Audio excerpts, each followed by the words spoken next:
This is NASA's largest and heaviest rocket, the 16 million pound Space Launch System and Mobile Launcher.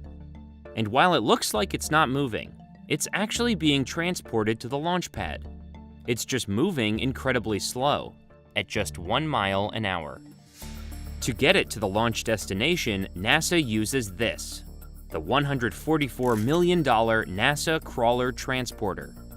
Large enough to almost fit a professional baseball infield on top, it's the largest self-powered vehicle on the planet. And it's a key component to the Artemis program. Fire. NASA's most ambitious mission yet. Every long and complex journey into space starts with this slow 4-mile journey to the launch pad. It's the first time that we will be carrying the full mobile launcher and the vehicle stack out to the launch pad. It's an integrated test to check out all the systems, so it's very important, and we're all working very diligently to make sure that it goes well. The crawler transporter is so massive, it takes a crew of 25 to 30 trained engineers and technicians to operate it. You have a driver and a backup driver, engineering responsibilities in the control room. You've got gel operator, which is our jacking, equalizing, and leveling system that keeps our load level. Then you've also got technicians in the engine room. You've got technicians in the pump room. You've got technicians roving around the catwalk, keeping an eye on all the hydraulic systems, as well as you've got people walking on the ground all around the crawler, keeping an eye out. They have a better vantage point than the driver, so they're in constant communication of how things look on the ground, where our trucks are pointed. Drivers operate the crawler from one of 2 driver cabs located on opposite corners of the vehicle. Instead of reversing, the driver walks to the opposite cab to continue to steer the vehicle. This button is what we use to acknowledge that our cab is in control. The lead engineer in the control room will actually go assign a cab control, and then the driver, whoever's in the cab, will acknowledge the command from this button. These 3 will let you choose your steering mode. So most of the time we're operating in great circle, which means the front cab is controlling all 4 trucks, and the crawler will actually turn in a big circle with the steering mode in the center. It'd be one thing if the 4-mile journey was a straight line, but it's actually curved. And turning the crawler is one of the biggest challenges. The crawler can only steer up to 6 degrees. So we've divided the steering wheel into 1-degree increments, and so we can have a visual representation of how much we're steering. Driving on curves involves a lot more anticipation. You have to get your turn in early. You put your turn in, and then you have to wait a little bit before you actually see the trucks react. The crew is responsible for transporting billions of dollars worth of research and development, so every crew member must have a full understanding of the crawler's systems and its 70,000 individual components. So you see that right? See the wear here? It's the same on the outside. See, it's not wearing down here, but you get that wear there. To become certified to drive, it depends person to person, but usually it's somewhere around 1.5 to 2 years.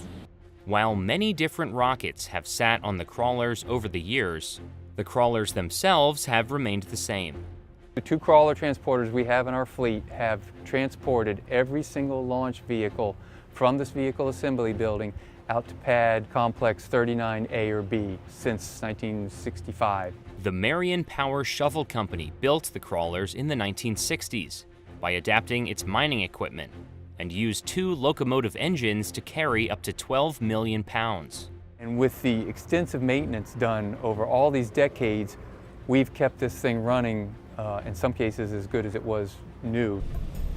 In the past decade, the crew has adapted one crawler transporter to increase its carrying capacity for the SLS.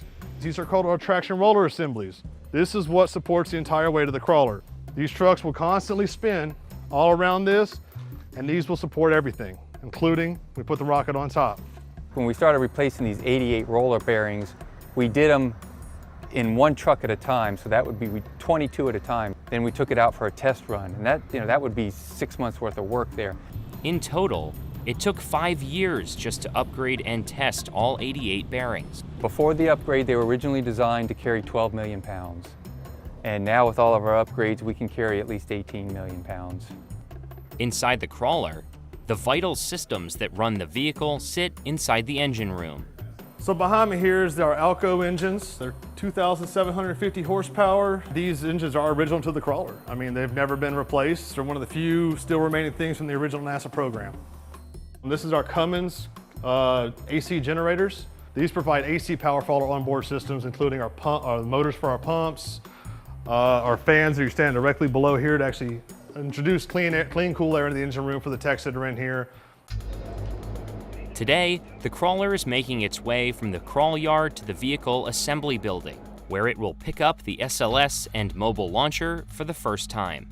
If anything doesn't feel right, if anything doesn't look right, or something's not right, stop. Bring the crawler to a stop. After a briefing, the crew inspects every inch of the crawler before they get the all clear to start the engine. We check all the different pins, cotter pins, quarter stocks out that holds the track together. We check every single one of them on every single belt just to ensure that they are there, because we don't want to break a belt on the way. With everything in working order, the journey to the VAB is underway. Engineers and technicians walking alongside the crawler, referred to as walkers, are responsible for flagging any potential issues to the rest of the crew. I'm checking the gear case pressures. It has to maintain, a certain pressure in order to function properly, otherwise you'll get an overheat. You're doing an overall check of the whole crawler just to make sure that everything is hunky-dory so we can get to where we're going. As the crawler nears the VAB, the driver begins to bring it to a stop. We are slowing down our speed pot, bringing the crawler to what we call a normal stop by just dialing back, slowing down gradually, giving all of our systems an opportunity to adjust and just slowly come down. It takes about 14 crew members to plug its power cable into an outlet for shore power. We always like to keep our systems running like a computer in your house. You don't shut it off every time you use it, it just goes to sleep. So all of our electronics are that way, they go to sleep. And then we have certain types of heaters that keep our engines kind of lukewarm all the time so they're not starting cold. So that always needs to be powered. These last steps ensure that the crawler is set up for its ultimate task, receiving the SLS and mobile launcher. This roll to the launch pad will test all the work the crawler team has put in over the past decade. The crawler actually crawls or traverses underneath the vehicle and the mobile launcher. Once we're positioned correctly underneath these gel cylinders, we jack up, lift up the whole vehicle off the mounts. With the rocket secured on top, the journey to the launch pad begins. The ground's not always flat, so we have this jacking and equalizing and leveling system that we use to maintain level throughout the transport of the Artemis vehicle. We have an automated system that actually kind of keeps track of our parameters. When we're going up the slope itself, we have one end of the vehicle jacked all the way down, the other end is jacked all the way up, so we've got a range of about 5 feet. Ahead of the crawler, a truck sprays about 30,000 gallons of water onto the rocky path, which the crawler pulverizes as it inches towards its destination. The rocks that we roll on, as we crush them, it creates dust. These motors below us here suck in a lot of air to keep them cool while we're rolling, so that dust will get caught up in those filters and they'll clog them up. So by wetting all of the rock, that keeps the dust level down, and then it also changes the friction on the rocks, so it makes them easier for us to turn. It ultimately takes 10 hours and 28 minutes for the crawler to reach its destination, where it finally lowers the SLS onto the launch pad. The SLS will remain at the pad for a 2-day wet dress rehearsal, where the team will run through the countdown and other procedures. No matter the mission, every long and complex journey into space starts with this slow 4-mile journey to the launch pad.